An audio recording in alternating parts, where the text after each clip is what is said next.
Welcome to a Shot in the Arm podcast with me, Ben Plumley, and we are recording this podcast in New York, and you'll see some familiar faces around the table. First up, we're joined by Yvette Raphael, my sister, co-host and general fabulous person here around the UN General Assembly. Yvette, how are you doing? I'm doing great, Ben, and how are you? I'm knackered, can I just say. It's been a really stressful UN General Assembly, hasn't it? Yeah.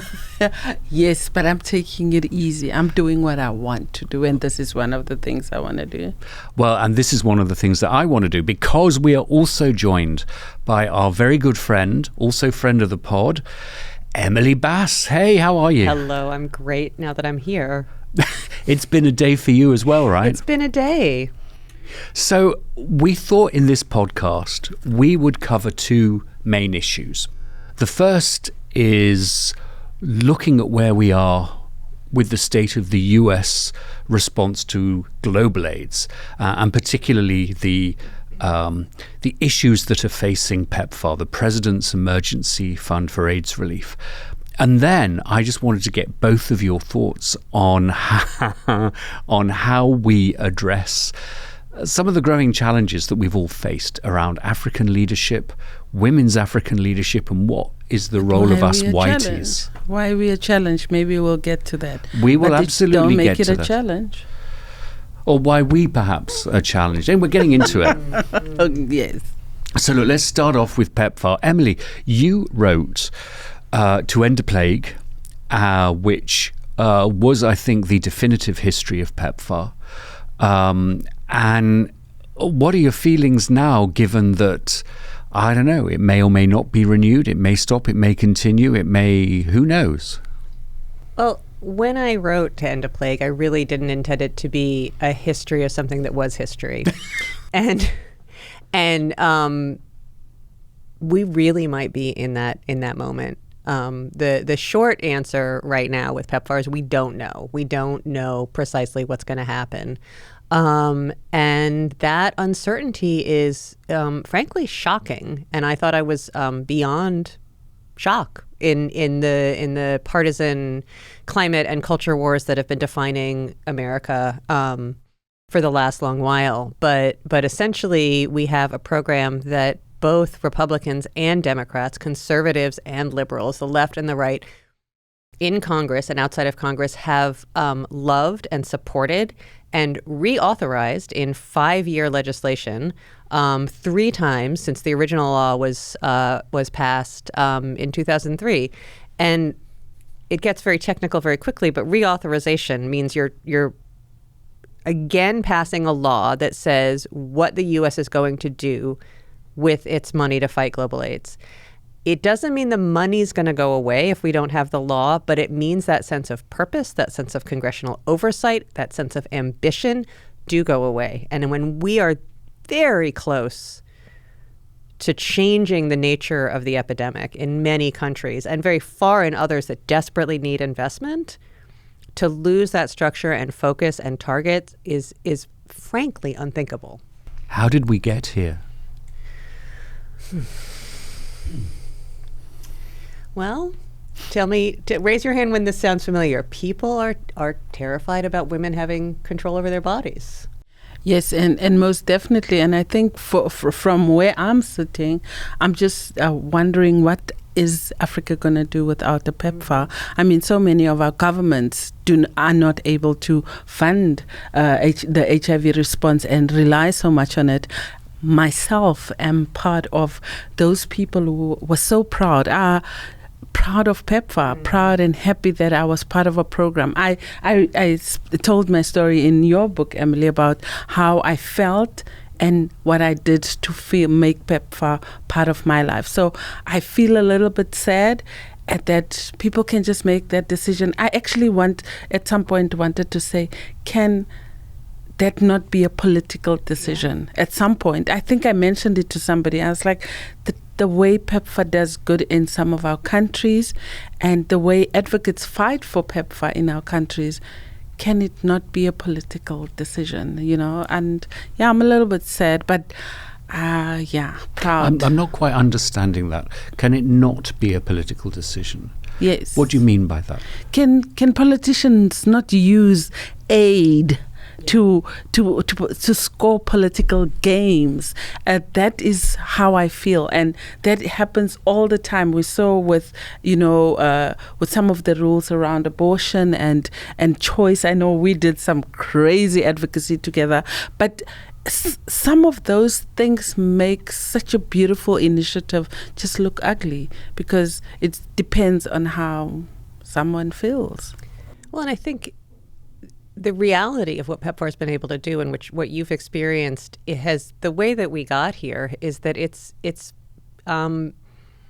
frankly been the subject of misinformation, right? Which has been another storyline in the U.S. for the last long while, is that people make things up. And then that becomes news, and that becomes reality, and that becomes the justification for various things. And in this case, how we got here, in part, is the manufacture of a storyline that PEPFAR pays for abortions. Which it doesn't. It doesn't. Like, it just doesn't. It absolutely doesn't. There are two different pieces of legislation that are in place that already prohibit U.S. foreign aid from being used to provide, refer for, or advocate for abortions. It simply doesn't. And I know that you've navigated this in your work, in your feminist oriented activism over the years, what it means to have really valuable support from a program that does not engage in certain kinds of advocacy, certain kinds of services, certain kinds of spaces, right? It doesn't do it. But this was sort of excavated. This issue has been litigated and hashed out and disproven and dispensed with. It was brought back up like some kind of zombie in April. And Chris Smith in the House of Representatives, who's a huge PEPFAR champion, has an opportunity to gain favor, gain political traction by playing into this anti-abortion moment in the United States, and therefore pulls a program that does not provide or resource advocacy for abortion into the midst of a really bloody culture war. And that's frankly how we got here, is that there's a relatively small group of people in Congress who believe this misinformation and are promulgating it, but there's many more Republicans who are very afraid to stand up for what they know is right. And so what we need to do is create conditions where legislators from both sides of the aisle can be bold and decisive and proud and saying, I support this. My views on abortion may or may not be pro or anti, but I support this because this is not about abortion. But again, why now? I mean, these issues have been raised by the sort of the more extreme elements. Were there things like reports from the Heritage Foundation? I recall reading that there was a suggestion that HIV is now a lifestyle disease again, and that the US shouldn't be spending its hard-earned money on fixing bad behavior in Africa. Well, I don't want to punt this, but I wonder, from the outside looking in, what's going on with America? I just think it's around fear. Let's put it all out there. And as you know, I'm a fearless activist. It's just around the fear of the unknown. Let's not forget what's happening in Africa, where the politics are going. Russia, all kinds of things are playing into this fear that Americans have. And I don't think we are too innocent into playing into that. So my president being one, there's a lot of things that I sometimes sit and I like, do people really think around just what their small actions of trying to be brave or trying to sound cool, the impact thereof. I have a very good friend of mine, and he always says to me, does our president know the ramification of some of the things he utters and some of the things he says? I know you, a Cyril Ramaphosa fan, but I mean, really, Ben, I'm a fan of the old Cyril Ramaphosa from the old days. Before Marikana. Yeah. Okay. All right. Just to be clear. But look, hey, look, Chief Buthelezi just passed, and he was our family was a huge fan of his. So, yeah, enough said on that. But back to PEPFAR, is there a way forward? Yeah. So, I mean,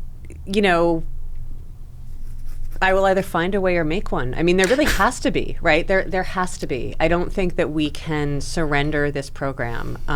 We can't surrender the program because HIV is not over. And the work that I think we're going to talk about in a little bit of handing over or integrating HIV responses into country-led and country-owned systems has been ongoing, and it has distance to cover. And there are groups of people for whom HIV, including new HIV infections, are daily reality. Adolescent girls and young women, lesbians, gay people, transgender people, people in prison, migrants, people who are moving because of climate disasters and then having to engage in sex work, people choosing to engage in sex work in places where various kinds of behavior or identity are criminalized. Those people are among the groups where where resources from PEPFAR, resources from the Global Fund have been crucial in supporting programs led by and for community-based organizations that may be deregistered or criminalized by the governments, right? Let's be really clear. They're not providing abortions, right? That's not what is going on. That doesn't mean that PEPFAR funding doesn't support human rights and doesn't do some bold work in countries where the governments are causing people to live in terror, right? Let's just call that out, including Uganda, a country that I lived in and that we know is one of many that is really creating conditions of terror. I wanted to come back to Uganda and see whether you both feel that there is a connection between what is considered a victory on the far right in the United States in having been able finally to champion legislation that goes through the parliament and is signed into law by the president. And then this reframing or this attempt to reframe PEPFAR as an agent of abortion. Do you see linkages there or not? I mean, here's the thing, and when you brought up fear, I think this really touched on it. When PEPFAR launched in 2003, and for many years, there was an appetite in America for, and among conservatives as well, for America as a force for moral good, America as a source of compassionate largesse to those whom much is given, much is expected, is one of President W. Bush's favorite pieces of scripture to quote.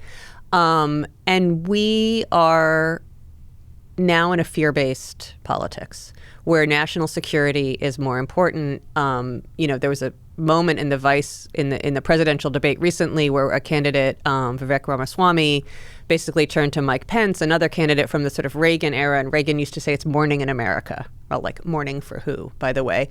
But he would say, and Ramaswamy, the candidate, said, it's not morning in America. We're in dark days. And if you're in dark days, then you're not doing the right thing for compassionate reasons. You're not. You're only doing sort of security and fear-based things. And so I do see a connection in the sense that a lot of different repressive behaviors that are actually long-term agendas by authoritarian states in different countries are able to flourish in a fear-based moment where security is the concern, resource scarcity is the concern, poverty, everybody is afraid. And therefore, security over compassion, security over human rights. And when you move from morning to dark days, you can do all kinds of things. Mm-hmm. Well, let us try and think about sunrise and change tack a bit. I think all three of us have felt that there is a seismic shift happening right now around the way. You certainly see it in the AIDS response, but it's not limited to it, that African leadership, and particularly African civil society leadership led by women, is now really beginning to call the shots on the agendas, the needs, and telling us whiteys what we should and shouldn't do in support. And it's a painful birth, And it's hard for, I guess, people like us to understand exactly where we fit in. Emily, you and I have spoken many times about, in this new environment, what is our responsibility? Where do we make a difference? But it's an unhappy birth, it's a painful birth, but it's a birth nonetheless. Yes, and if it's not painful and it's not uncomfortable, then we are not changing. When and if we are not able to be honest with each other like we've been, I mean, I am particularly very fortunate with having both of you as my friends and my colleagues that I respect, but also the ability that I can tell you some of the hard stuff. And somebody asked me the other day, why do you're always surrounded by these two? I said, one of the big things is I can call them out. And more than me calling them out, they keep checking their privilege. Is this okay? Am I doing the right thing? And I want that journey to continue, but I also want us to start respecting Black leadership. I want us to start respecting female leadership. And that problem doesn't only come from white people. It's also me being a leader in a community where I'm seen, I said this previously, where I'm seen as an aunt. And when I am a leader of an organization, it's my aunt's little shop.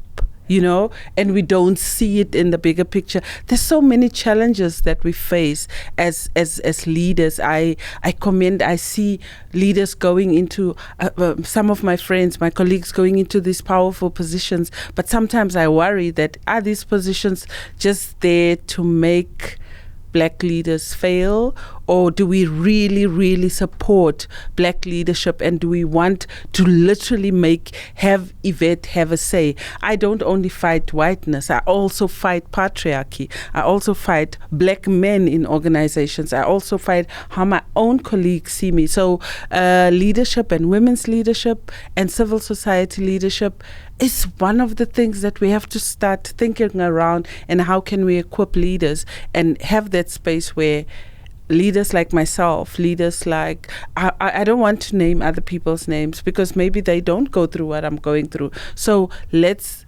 listen to the leadership, but that transition, let it also not be some nice to have. Let it be a real transition that we're doing. And how do we make it real? Because we really do run the risk of this being yet another tokenism. Yes, and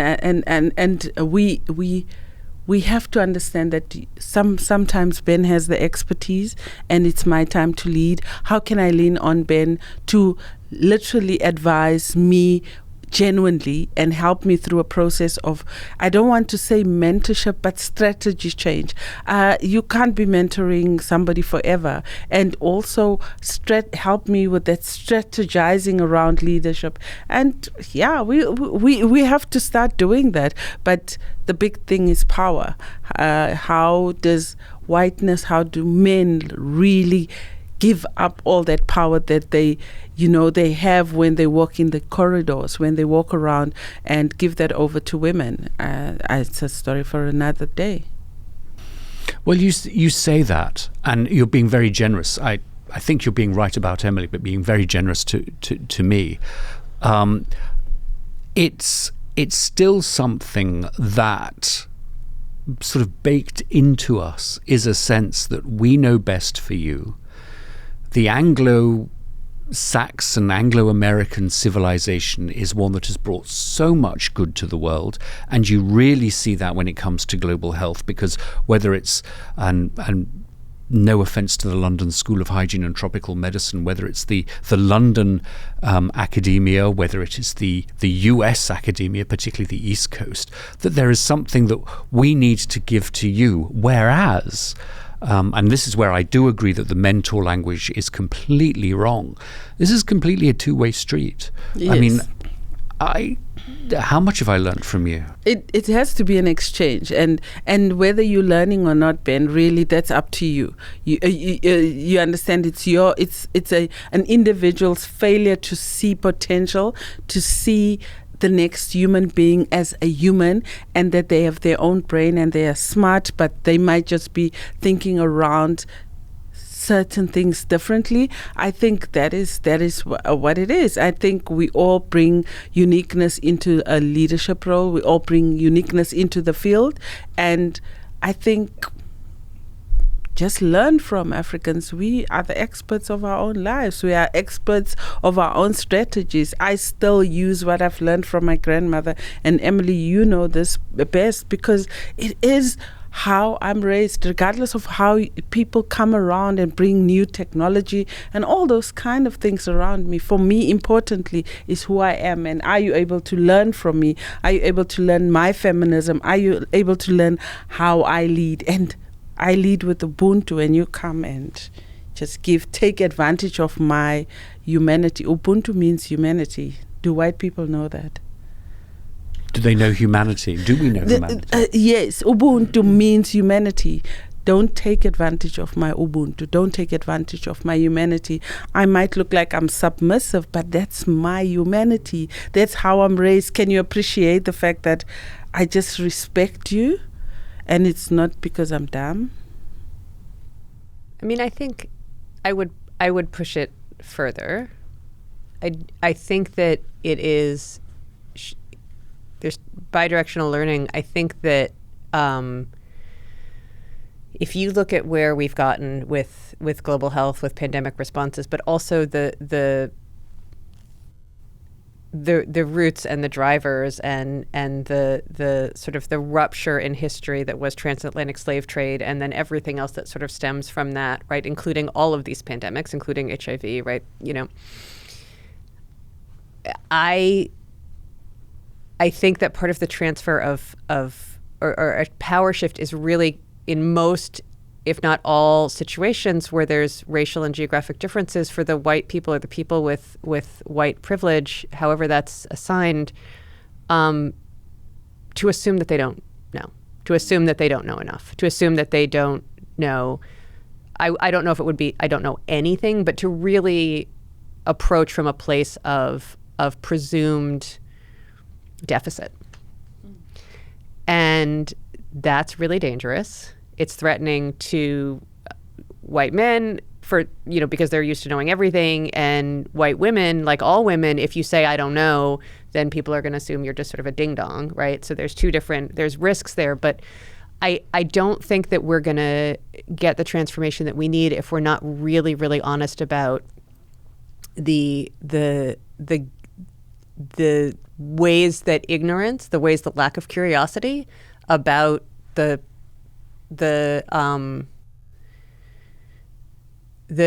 capacities, the skills, the histories, the cultures, the teachings from elders are not brought into the spaces. If we're not sort of curious about how those erasures and those silences have caused the problems that we're getting paid to solve, then we're going to see the problems continue. So to me, it's arriving with way more humility than I see right now, and then I think that also has, to be just perfectly honest. Yes, go. Yes, Emily, I totally agree with you, but sometimes I almost feel this condescending way of speaking when people do talk about, I would like for you to lead, Yvette, and then I keep quiet. I sit in a corner with all of the knowledge that I have, hoping that, I'll wait for the black people to make a mistake so that I can rescue it. Yeah. So I think let's just operate on a level of respect, a level of, you know some and I know some, a level of exchanging of knowledge, and so much better. And if we've been working together and you almost feel like, okay, there's a transition that needs to happen, don't make it condescending. Don't say, I don't know if it's my place. You've been forward all your time, all your life. You've been out there being the first one to speak. Continue speaking. Give me the agency to challenge that, and in a respectful manner. But if you sit around, I don't know, I don't want to say anything today because I don't know how the black people are going to feel. I don't think it's silence, though. I don't think it's, what I'm talking about is curiosity. Well, I hear you, and I'm going to think about how I could say that differently, because I don't mean sort of, I can't possibly talk because I don't know anything.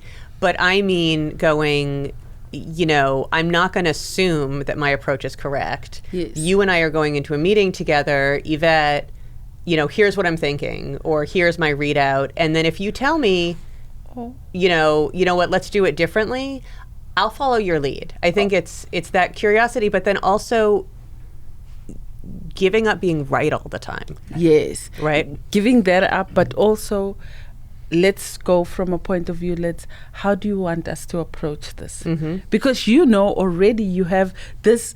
It's going to take forever to remove white privilege, guys. Let's not lie to each other. It's going to take forever for me to see a white person not as the be all and end all, as regardless of how educated, how out there I am, how fearless I am as an advocate. So how are we going to work together? It's like, we're going into this meeting.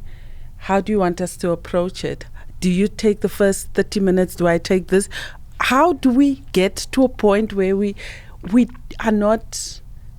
appreciate what each other bring? It would be so wrong for me to say I don't need white people in my life. Yes, but how do we move from a respectful way and working together, and you always checking your privilege, but also not me calling you out, but calling you in. I keep saying this because this is what I've learned, is calling Ben in instead of in the middle of something calling Ben out and say, this is how you have to do it. So for me, that is just, like I say, Ubuntu Bam, my humanity. And I want us to, and I talk about how disenfranchising that can also be just being humble and somebody thinks you're stupid. Mm-hmm. Yeah, well, that is, I think, a particular problem with how shall I put it, the public health education we have had in the last 30, 40 years. We're given the tools to tell people who know less than us, allegedly, how to do things, whether they are the poor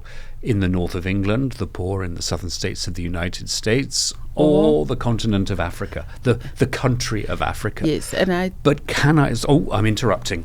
Yes, but I would like to make an example with my own community, not so far away from where I stay in Alexander. And while everybody was making all of this noise about what they know around COVID and how we need to, and how we're going to have to stop everybody has to wear a mask, this community survived, and they found ways on how to manage all of that. And yeah, I just want to say expertise is also very not really expert sometimes. I wanted to put to both of you this idea that perhaps this is a particular problem of white progressives and white liberals. And it sort of ties us back to the PEPFAR question, in that we perhaps take so much for granted. And if you look at the number of leaders of international organizations, civil society organizations, global civil society organizations, the number of people who look like you as opposed to the number of people who look like me, it's still a major, major mismatch. And I don't know how we go about educating ourselves about how that has to change and how we have to change. And it's only in that context that I think the decolonialist term is right. We're not decolonializing anybody else. We have to decolonialize our own approaches, our own cultural beliefs, our own baggage. And I guess, do you both feel that is perhaps a particular problem for progressives? Yeah, I always say our biggest problem is the liberals, the guys who have the language. It's like they understand the language, they know how to speak, and it's in that speaking and that talking that you realize you're just as problematic as what you're trying to say you're preventing, because you just know how to speak it. And I would say my aha moment was when my daughter said, we're doing it all wrong. You can't bring the colonizer to the table to decolonize anything, public health. And I was like, wow, I've been having these conversations with the wrong people then. So, yeah, for me, Ben, is how do we really, and I want to say from a point of respect, and a point of knowing and a point of you checking yourself, and also understanding where I come from with my humility and my humanity. Your thoughts, Well, I mean, there's two pieces. I think that it's interesting to think about PEPFAR, right? PEPFAR was a Republican initiative, and it was reviled by the left when it was launched, because the idea was all the money should go to the Global Fund, which was a multilateral, and then countries could decide. And there's a bit of this idea that, all, African country governments are somehow just by definition good actors, incorruptible, good actors, they're going to do the right thing, that if we just gave it to the countries, everything would work out. And PEPFAR was an extremely micromanaged, bilateral, targeted program. And in certain countries, Uganda was the one that I was in, but I know from reporting, and from lived experience in South Africa, it moved incredibly quickly in spaces where the government could not operate. So there was a sort of essentializing, in a way, to me, of the African government or the African nation as being, there's no possible room for a sort of ambitious U.S.-driven program. So I think that's an example for me. I think sometimes where the progressive, sort of what sounds right isn't always what's needed, and that actually has weakened PEPFAR right now, because the president, you asked if we're going to make a way or find one, President Biden needs to make this an issue. The White House, the Oval Office must make this a priority, must deliver this, must say this is important. But unfortunately, the president, I think, has been hearing for years from people who have always thought that PEPFAR was a bad idea, from other development agencies who are sad that they're not running PEPFAR. And those are liberals, those are Democrats. PEPFAR has the worst jeopardy it was in prior to this moment was under Obama-Biden. Yeah. But I want to also get personal about where you were talking with progressives, because there's colonialism, but there's capitalism. Mm-hmm. And what we need to talk about is that, beyond humility, beyond the risk to ego, to admit, I don't know, not say, I don't know, I'm not going to talk, just to be. And my earlier remarks was really thinking about progressives who I know more or less the right things to say, I hope, right? But sometimes I should realize that that I may be wrong about what those are. I may, so that's sort of where I was going with that earlier. But capitalism, we're all trying to pay the rent. We're all trying to put our kids in school, maybe send them to summer camp, get a new outfit, whatever it is. And until white people figure out where the economy is, white people in the global health economy figure out how they have income security, nothing's going to change. Nothing is going to change, right? Let's just be totally honest. And so what is a global health architecture and a global health economy going to look like, where the roles are properly apportioned, the skills are properly apportioned, and the resources, both to countries but also to households and individuals, are properly apportioned? We got to solve that problem. We got to solve the paycheck problem, to be just perfectly honest, or no person of any color is going to move out of their seat of power. No, but I mean, what you're talking about is the differentiators in pay, right? That we in the North have our salaries, but those folks working for us in the global South have significantly less salaries. So the issue is that we can't separate redistribution of power from paychecks. And that doesn't mean that anybody that's doing this work is doing it just for the money.